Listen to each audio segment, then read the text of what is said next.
I'm really happy to be talking with Tina Fernandez today.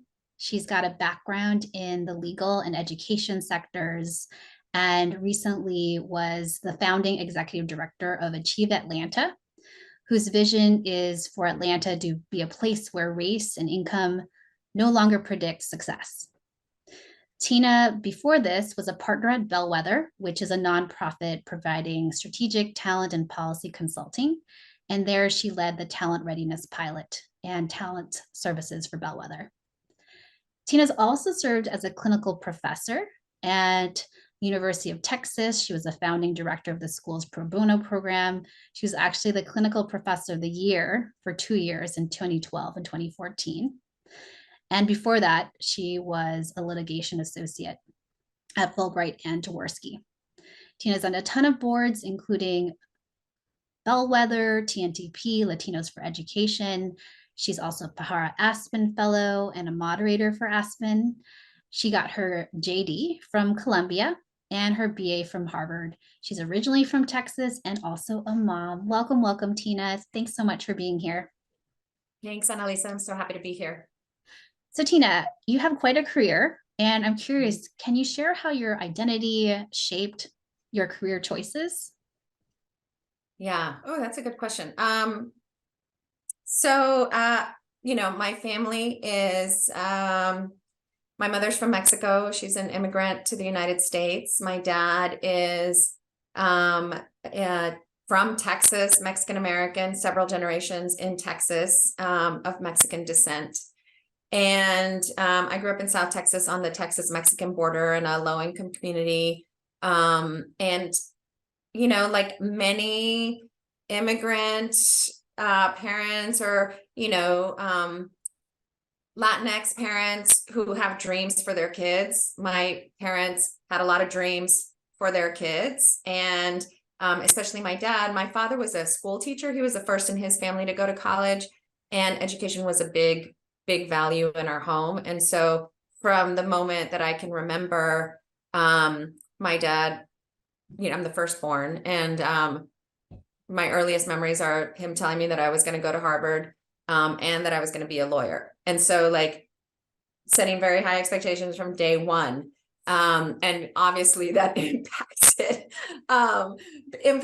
my path. And, I think that for a lot of us, those high expectations are a double-edged sword, right? So they're great because, there are dreams and there are expectations and your parents want you to work towards them. And also, there's the pressure of feeling like you're the person in the family that's going to go do these great things, and really wanting to live into that, to honor our parents and our family members.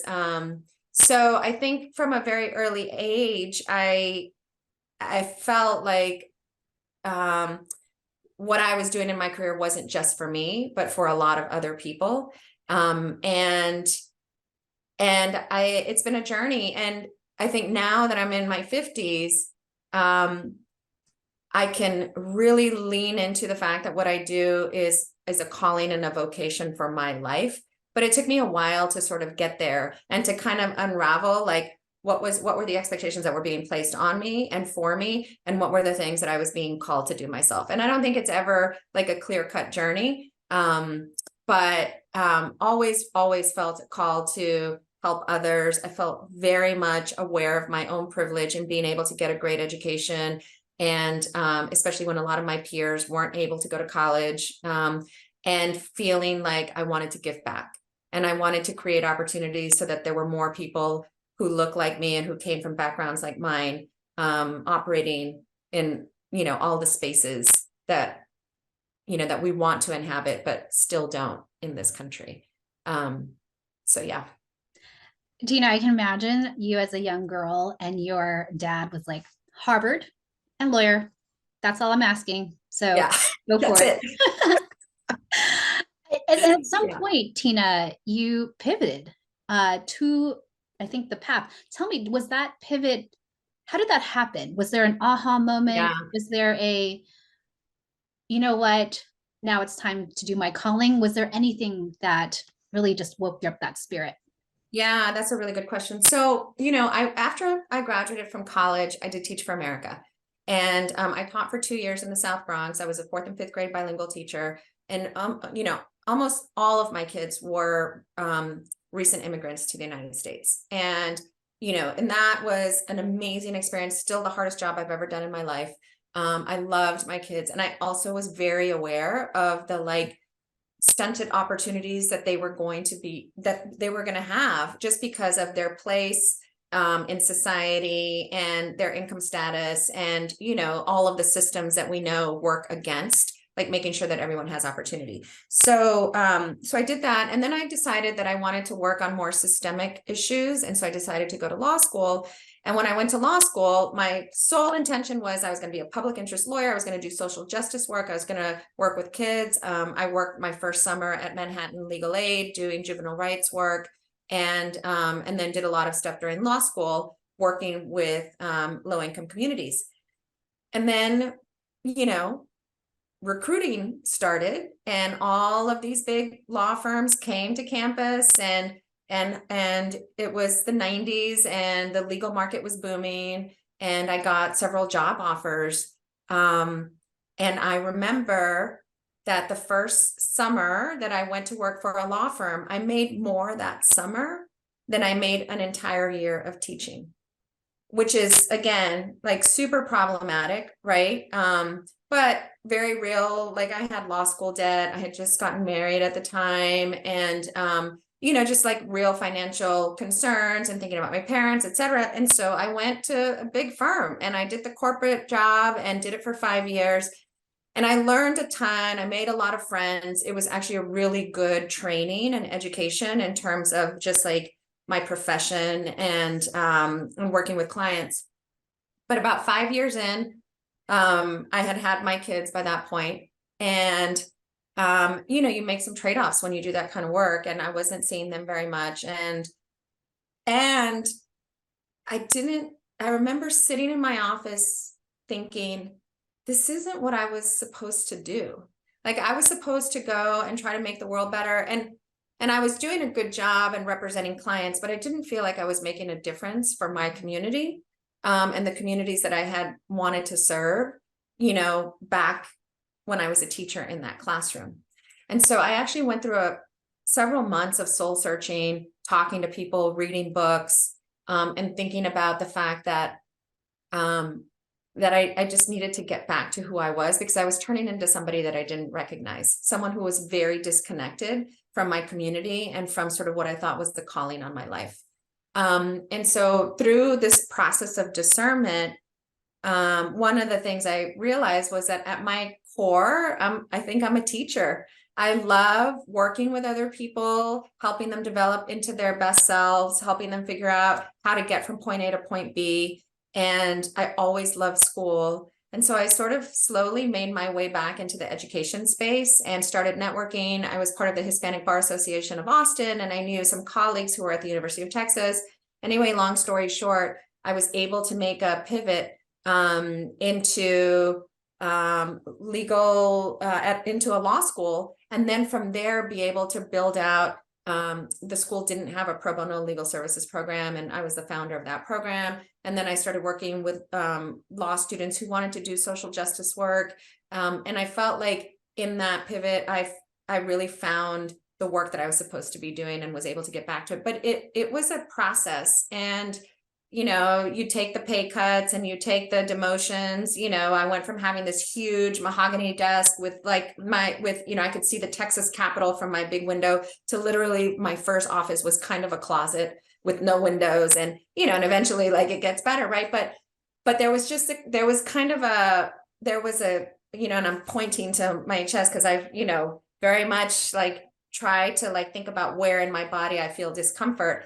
And there was this constant feeling that there was something missing, and that I wasn't where I was supposed to be. And, and luckily, I was able to listen to that and find my way back to what I now feel like. I am so happy that it's taken many forms, but, the rest of my career has really been around trying to serve other people in a variety of ways. And it's been the joy of my life. The trajectory of your career, getting that background, it makes more sense. How the law school happened, I was like, how did that happen from here? Yeah. And I always try to take, learnings from people like you and try to codify them. So I'm gonna do my best to do that, Yeah. Christina. So it sounds like first is you recognize that there was a disconnect, the person you were seeing in the mirror, and then Yes. the person you were living, that you wanted to be. So there was a Yeah. recognition, and along with that, it sounds like maybe even an embodiment. There was some sort of Yeah. feeling. Second, there was the ability to ask for help, that you then asked people you knew, you networked, you talked with people about their journeys or maybe for advice. And then third, it sounds like you also looked at resources, you read. And then Hmm. fourth, you, along with talking with people, networked into the next possible place, which Yeah. included the law school. Uh, Yeah. and then fifth, I think it sounds like you're also ready that with that pivot, it would come with costs, that you're Yeah. following your heart, and yet there was a real financial cost to it. Yeah. The smaller closet as your office. Yeah. There was this willingness and recognition. Yes, I am going to, and I'm willing to take those cuts. So, Yeah. Tina, I wanted to ask you, because the idea of talking with people, right? Like, what if you could tell me, here are the two questions, or here's something that I really got out of those conversations? Because often, Yeah. we say, let's talk to people. That will help you. But what Right. what were you trying to seek looking back, or even now when you talk to people? Like, what are the key questions you're trying to ask? What are you really trying to get out of those conversations? Yeah, I think that's a great question. And what I'll say, Annalisa, is that I did that back then, and that was like probably like 2004, 2005. But I've done it a few other times because I've had, if you look at my bio, it's not linear. I've done a bunch of different things, and in each of those transitions, it's a similar process, right? Where there is something happens where I know I need to make a switch and I need to make a change. It's usually into unknown territory, and I've got to like figure out like a little bit of the lay of the land and what I need to do to kind of prepare myself for that.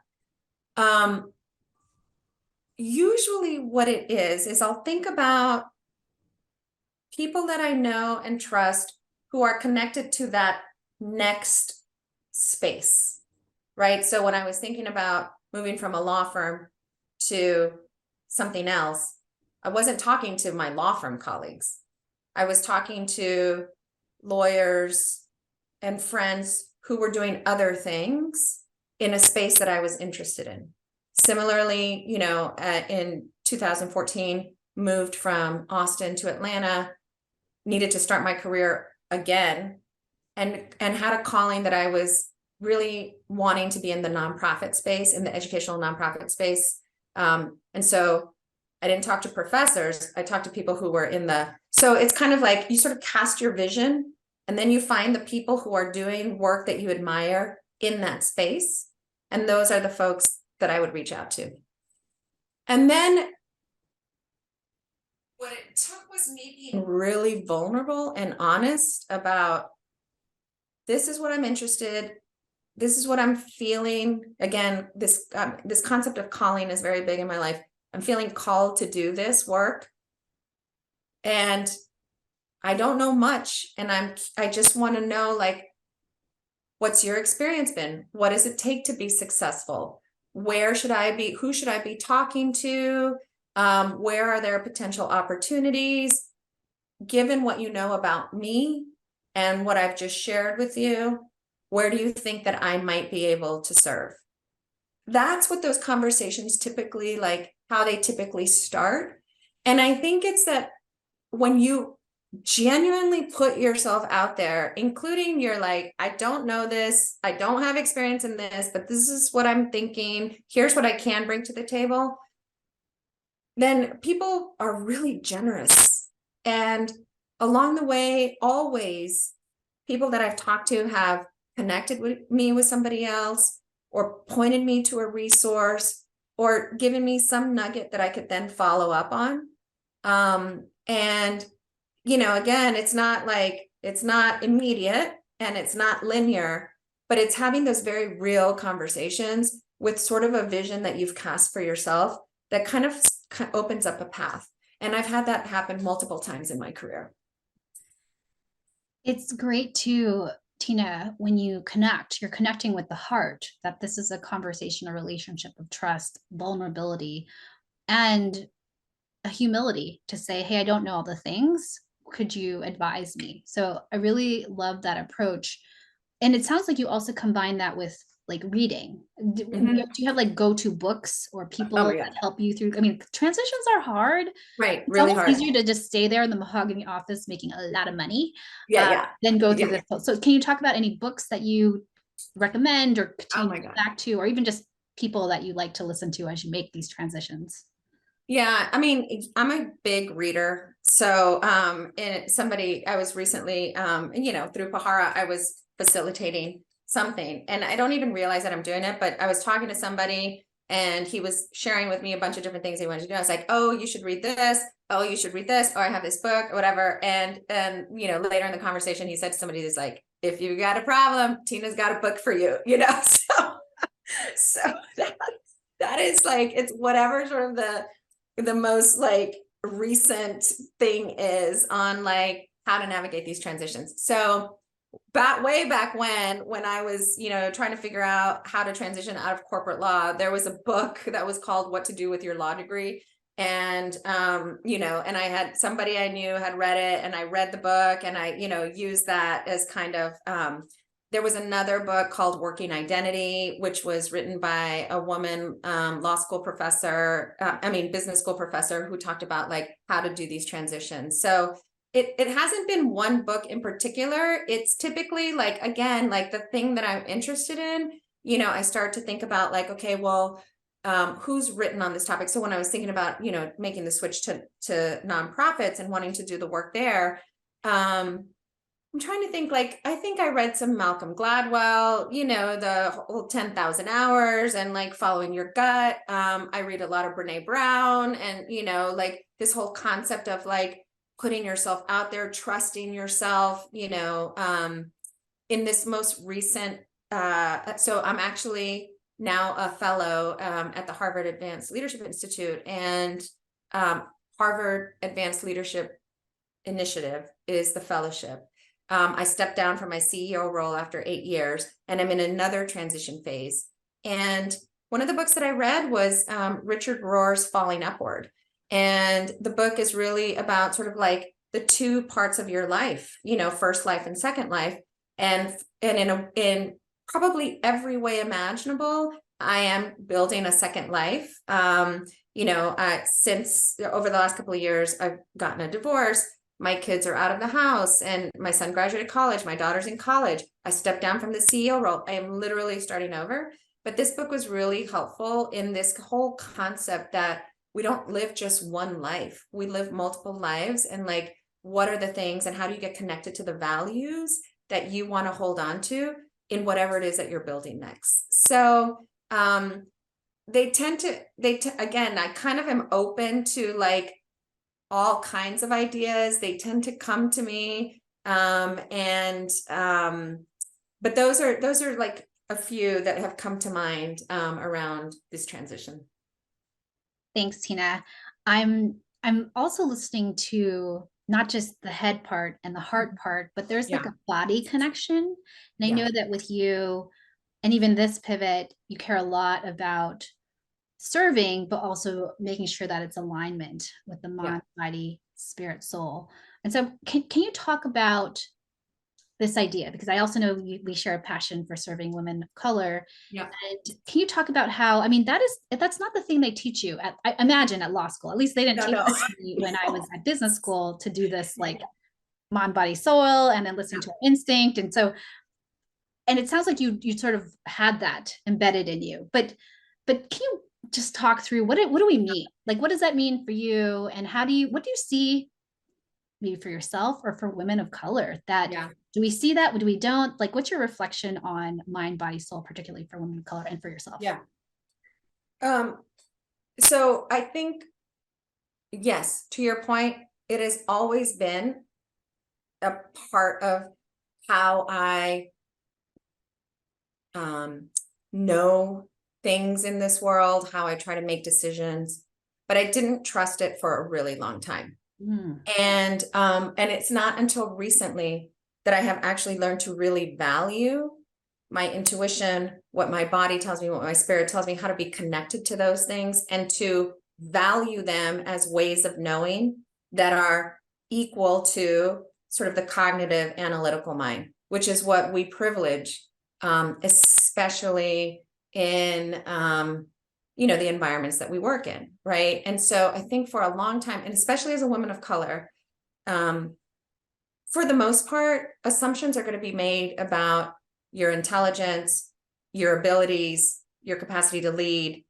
And one of the ways that we counteract negative assumptions is by like going above and beyond, right? So you can't just be good, you've got to be great. And you can't just be great, you've got to be like the best, right? So that people will take you seriously.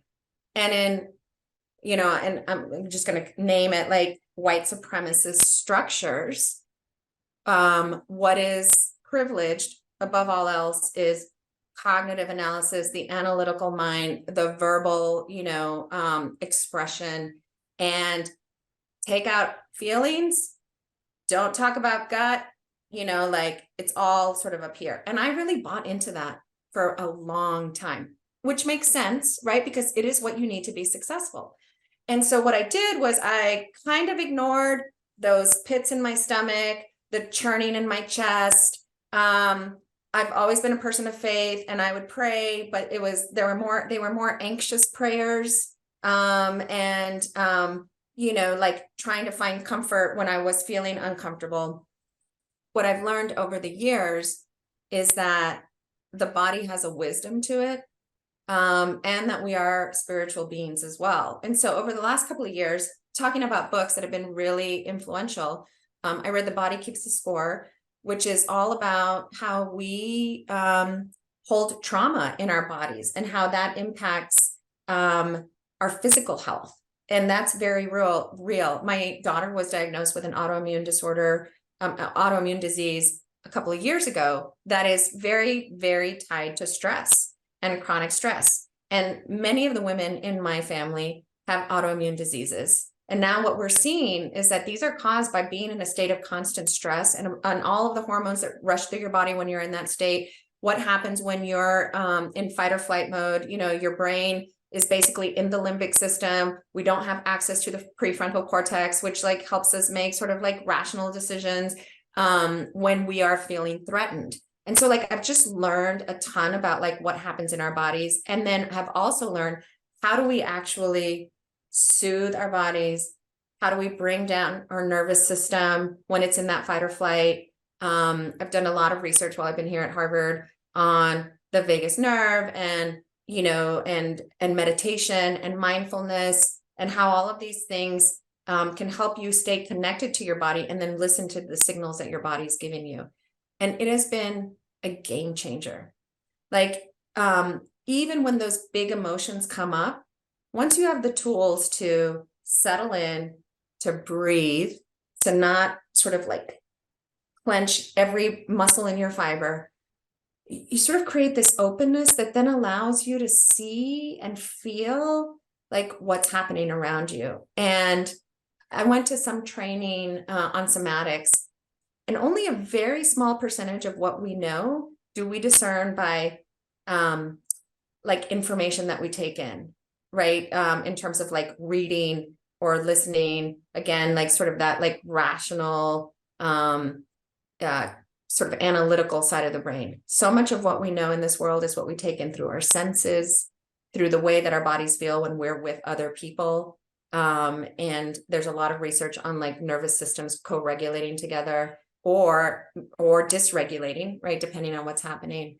So that's a long answer, but what I will say is that I've always been aware of my body and soul, but I ignored it because it was not what I felt. It was going to undermine my credibility to talk about that. And I'm on the way other side now, where I feel like now that I actually accept and value those ways of knowing, all kinds of opportunities, insights, awareness is opening up in really kind of like wondrous ways. And one of the things that I want to help other women of color do is to tap into that wisdom, because it's really powerful. And for so many of us, we've denied it for a really long time. So much of what you shared, Tina, really resonates as someone. I didn't even realize, Tina, that I was pretty much as a standard in fight or flight, just as a Right. way of being. And I got so accustomed to that Yes. even the churning in my stomach or my Yep. shoulders, and I was like, I need just to see a doctor. They need to Yep. fix this for me. And I mean, even in education spaces that are mission aligned, like I really believe Yep. in building great schools for low income kids of color. There's a lot there. And your point about how we co-regulate or dysregulate in those systems, I don't think that I know that we don't talk about that. And Mhm. as much as we're all about the mission and sacrificing and being all we can be, all 1% solutions, there's this energy that is really hard. And so Yep. this is a question about environment, because as someone listening, you're like, okay, I'm in my Right. 50s, you're in your 50s. My hope is that people can learn, one, now, but two, like people who come after us, they can learn earlier. Like Right. Analiza, doesn't have to go through such toxicity. And so what's your thought on the work is the work? There's white supremacy, and of course we want people to feel safe and loved and all of that, but there's the work that most cultures have Right. embedded white supremacy. Where's the dividing line, you think, Tina? What advice would you give someone who's just like, this is the environment I'm operating in. I do want Right. to thrive. I have all these degrees. I've earned the spot, and yet I feel this way. And so I'm curious, is it here's more strategies, just keep on surviving and then keep calming down? Here's a change management, try to change a culture, or is it like maybe it's time to leave? I'm curious how you would Yeah. advise, given that we do want to have impact and perhaps we're even having in these seats, but it is a daily it's daily trauma and pain that Yeah. we're causing. Yeah. So one thing I'll start with is by saying that um, I think that we are at our best when we bring all of our capabilities and faculties to the table. So I don't want to minimize like the importance of like the rational, the analytical, the strategic. That is very much a part of who I am as well. It's when we do that and not the other things, right, that we're out of balance, and where we're actually leaving some of our capacities on the table, right? So I think part of it is by doing our own work to figure out like, okay, what does my body feel like when it's under stress, when it's under fight or flight, when I am so amped up that I actually can't have a what I'm going to call let's call it an expansive conversation, because something in my body is feeling unsafe, right? So once we do our own work, and what I'm hoping is eventually that organizations will help their employees and their leaders do this work as well. I think we need that. So that's, the journey that I'm on. But for now, most places aren't doing that. And so we do our own work. We're responsible for learning that for ourselves. So now I'll speak for myself. If I'm in a conversation where I start to feel, okay, I'm feeling threatened, and I know that because my stomach is hurting, my heart rate is racing, I now know that this is not going to be a time where I'm going to be able to engage in a conversation in a way that's going to like expand solutions. So what you learn is how to take the time either in the moment or later to bring your nervous system back down, right? To breathe, to kind of say, what's going on? What's this feeling? Okay, it belongs here. How do I accept it? Why is it here? What do I do with this? Right? To just take those moments. That's a muscle that you can build. And so even in the spaces where, I mean, we all have to work within the structures that we're in, right? And we want to be successful, we want to have impact. So we need to do the work. But once you're aware of like, oh, right, this structure doesn't always provide me with the safety and the space and the ways to tap into like other ways of being. So I'm going to have to do that for myself. Once we're aware of that, that in and of itself already kind of like provides some protection, right? And I'll give an example. So we were in a seminar recently, where we were talking about this issue and like this whole concept of staying in your body, recognizing what's happened, breathing. And then it's almost like you create this like a little bit of an energy field that gives you a little bit of protection so that you're sort of like, I'm safe, I'm okay, I'm still in this space with you, but right now I'm going to have to put my energy field up until I can sort of like, be okay, feel okay, and then I can come back into this space, right? So I think it's really about, and self-care gets thrown around a lot, and and I believe in that, but self-care is not only, sort of like taking a hot bath, that's really important, or taking a nap, that is really important. But it's actually about like really getting to know yourself and what your body needs and how to soothe yourself, and also how to find your colleagues who can help you get back into that regulated space, because we do need connection and we need each other. And so like, how do you find the people in your world? And sometimes it might be picking up the phone to talk to somebody to just get back into like where you're feeling okay and you can keep doing the work. Too many of us just try to white knuckle our way through. Like we ignore it. Like, okay, I can't deal with this. I just got to keep powering through, and we've become really good at it, but it's at our expense. It's at the expense of our bodies. It's at the expense of our peace. And then somehow we have to discharge all of that energy. And it typically ends up being on ourselves, on our families, in other spaces. And that's a really hard way to live. And so what I'm hoping is that we can help each other, like learn these techniques earlier so that we can just have, I don't know, lives of flourishing in all of the spaces we inhabit. I mean, when I think about Tina, just what it means to live a life of flourishing, it's of freedom. It is a place Yeah. where we feel safe. I mean, baseline, right? Before I start gallivanting, frolicking in the flowers, like, can I feel Yeah, safe, safe enough just exactly. to be here? Uh, Right. and how do we normalize even the feelings that we have in our body, to be in touch with them and to self-soothe?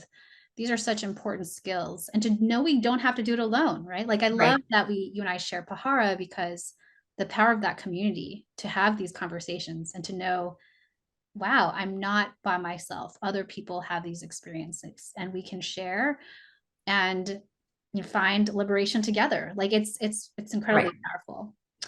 Tina. And the last thing I'll say is to know, like, so a lot of times my instinct is to fight, right? So like I'll be in a class or I'll be in a meeting or I'll hear something that just like pushes that button. What Mhm. happens? My heart starts to race. I feel the heat come up. I feel like in that moment, I need to fight whatever the thing is that's not whatever the lie is, or whatever the oppressive sort of thought is, that it's my obligation to like counteract that in that moment.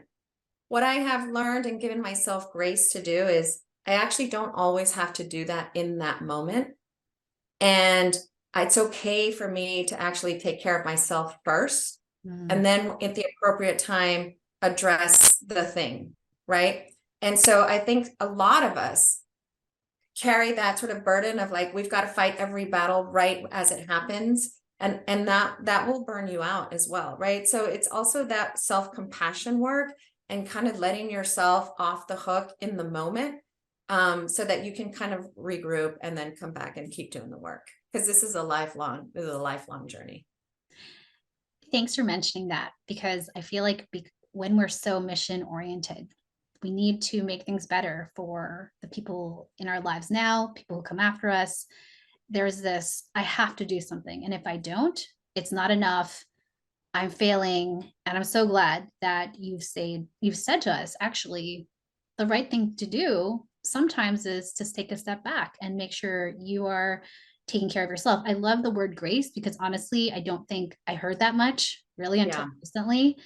But it's such a power skill, because if we can offer ourselves compassion and grace, then it's easier to extend that to others. absolutely. So I We love can't that. give other people what we don't give ourselves. And that's another lesson that I've learned recently, right? Is that um, we give from our reserves, and if we don't know how to have grace and love and compassion for ourselves, the grace and compassion we extend to other people will be limited. Or it will be transactional. And so the more that we practice these things for ourselves, the more we can actually give out into the world. Absolutely. Mm-hmm. Tina, let's do some lightning round. Are you ready? Okay. Yeah. Chocolate or vanilla? Oh, chocolate. Cooking or takeout? Cooking. Climb a mountain or jump from a plane? Climb a mountain. Have you ever worn socks with sandals? Sadly, yes. How would you rate your karaoke skills? Scale of 1 to 10, 10 being Mariah Carey. I'm gonna give myself an 8. What's a recent book you read? My grandmother's hands. What's your favorite way to practice self-care? Oof.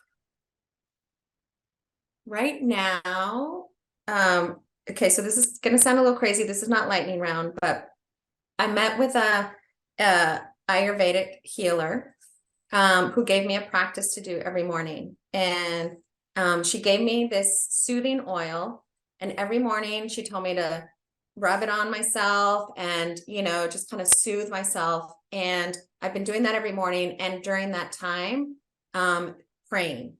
And it's just become a really special time where I feel like I'm not only taking time for myself, but also to be in relationship with God and to just spend some time setting my intentions for the day, for the week, for my life. And it just feels like really, really important time, 10 minutes every morning, but it's been really, really great. Mm-hmm.